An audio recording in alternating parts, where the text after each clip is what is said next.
দীর্ঘ 4 বছর পর ঘরে ফিরেছেন আফগানিস্তানের ক্রিকেট তারকা রশিদ খান। আফগানিস্তান ক্রিকেট বোর্ড বলেছে, ব্যস্ততার কারণে গত কয়েক বছর দেশে আসতে পারেননি রশিদ খান।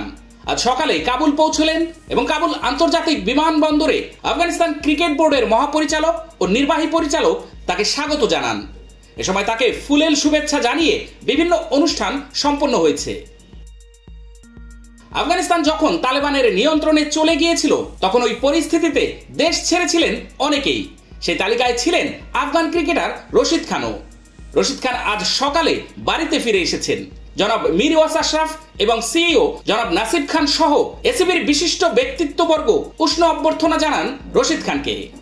এসিবিতে যাওয়ার পথে নায়কের অভ্যর্থনা পেলেন রশিদ।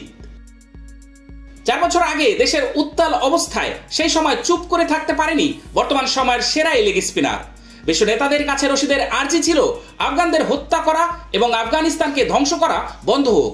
বিশ্ব নেতাদের কাছে আবেদন জানিয়ে সামাজিক যোগাযোগ মাধ্যম টুইটারে টুইট করেছিলেন তিনি। সে সময় রশিদ খান লিখেছিলেন, প্রিয় বিশ্ব নেতারা, আমার দেশ বিশৃঙ্খলার মধ্যে রয়েছে। শিশু, মহিলা সহ হাজার হাজার নির্দোষ মানুষ প্রতিদিন মারা যাচ্ছে। ঘরবাড়ি ও সম্পত্তি ধ্বংস হচ্ছে। হাজার হাজার পরিবার ঘরহারা হয়ে পড়ছে। এমন বিশৃঙ্খলার মধ্যে আমাদের ছেড়ে যাবেন না। আফগানদের হত্যা করা এবং আফগানিস্তানকে ধ্বংস করা বন্ধ হোক। আমরা শান্তি চাই। তখন তিনি আরো লিখেছিলেন, আফগানিস্তানের অবস্থা ক্রমে খারাপের দিকে যাচ্ছে। তালেবান হামলার মুখে অকার্যকর হয়ে পড়েছে প্রাদেশিক রাজধানীগুলো। প্রতিদিনই অসংখ্য মানুষ মারা যাচ্ছেন। নিজের দেশের এমন অবস্থা মেনে নিতে পারছিলেন না রশিদ খান। আফগানিস্তানের শান্তি ফেরাতে বিশ্ব নেতাদের কাছে সেই সময় আবেদন জানিয়েছিলেন দেশটির তারকা এই ক্রিকেটার। তারপর কেটে গেছে প্রায় 4 বছর। অবশেষে বিশ্বকাপকে সামনে রেখে দীর্ঘ 4 বছর পর দেশের মাটিতে ফিরেছেন আফগান এই ক্রিকেটার।